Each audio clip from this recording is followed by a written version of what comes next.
Hello बच्चों। Question में क्या गिवन है? In the following figure O is the centre of the circle. इस फिगर एक सर्कल गिवन है जिसमें ओ जो है सेंटर है सर्कल का। Find the relation between alpha beta and gamma. Alpha beta gamma के बीच में क्या रिलेशन होगा, वो रिलेशन हमें फाइंड आउट कर। ठीक है, तो चलो करते हैं ट्राई। अब इसमें जो प्रॉपर्टी यूज होगी, पहले तो मैं वो प्रॉपर्टीज बता देता हूँ। एक प्रॉपर्टी जो यूज होने वाली है वो कौन सी है? जैसे फॉर एग्जांपल हमारे पास एक सर्कल है, एक कोड है। अब कोड जो एंगल सेंटर पे बनाई आप यहाँ पे बनाएगी, उसका डबल एंगल जो है वो बनाती है सेंटर। इसी कोड से अगर मान लो ये एंगल थीटा है, तो ये एंगल जो बनेगा वो कितना बनेगा? 2 थीटा बन।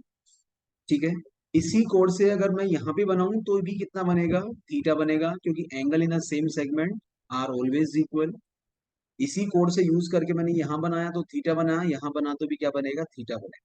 तो ये वाली प्रॉपर्टी हम यूज करेंगे इस क्वेश्चन को सोल्व करने में। ठीक है। अब इस फिगर में बात करें तो यहाँ पे देखो गामा है, ये अल्फा है। मतलब अगर मैं पी क्यू को ज्वाइन कर दूं तो पी क्यू क्या बन गई? ये कोड बन गई हमारी एक। तो ये एंगल अल्फा, अब पी क्यू को यूज करके एक एंगल हमने यहाँ बनाया और एक बनाया यहाँ। तो अभी मैंने जैसे बताया कि ये थीटा है तो ये डबल होता है, तो सी, यहाँ एंगल सी बना, यहाँ डी बना। अब सी जो होगा यहाँ पे सी बना तो ये अल्फा है, ये डी है, ये भी अल्फा है। तो इसका मतलब यहाँ पे सी है तो यहाँ पे क्या होना चाहिए? 2 टाइम्स ऑफ सी होना चाहिए।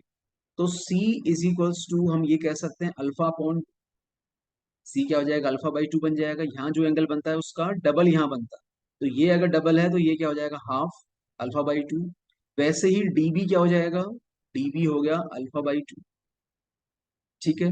अब बीटा की बात करते हैं। अब देखो ये वाला एंगल बीटा है, तो ये एंगल क्या होगा? ये भी बीटा ही होगा। वर्टिकली ऑपोजिट एंगल्स हमेशा क्या होते हैं? इक्वल होते हैं, तो ये भी बीटा हो गया। अब देखो ये एंगल सी है, तो ये वाला एंगल कितना बनेगा? ये वाला एंगल कितना बनेगा? लीनियर पेयर एंगल 180 डिग्री में से सी माइनस करेंगे, सी कितना है? Alpha by 2। वैसे ही अगर मैं इस एंगल की बात करूं तो ये एंगल भी कितना बनेगा? 180 डिग्री माइनस अल्फा बाई 2। ये क्या है? गामा है। अब आगे बात करें, ये आर है पॉइंट, ये मान लो ये ए है और ये है बी, और ये पॉइंट है सी। तो अभी जो है आर ए बी सी, ये जो बन गया ये बन गए क्वाड्रिलेटरल। ये क्या बन गया? क्वाड्रिलेटरल। और क्वाड्रिलेटरल के चारों एंगल्स का सम ये कितना होता है? 360 डिग्री के बराबर होता है। सो यहाँ पे जो होगा वो क्या होगा? Angle A plus angle B plus angle C plus angle R, ये किसके इक्वल होगा? 360 डिग्री। ए कितना है? ए है 180 degree minus alpha by 2। B कितना है? बी भी इतना ही है, 180 degree minus alpha upon 2। C की बात करें तो सी तो है बीटा, और आर जो है वो है गामा, और ये किसके इक्वल है? 360 डिग्री की। तो यहाँ से देखो 180 180 कितना होता है? 360, तो 360 कैंसिल हो जाएगा। यहाँ minus alpha by 2 minus alpha by 2 कितना हो जाएगा? अल्फा ही बनेगा। ठीक है।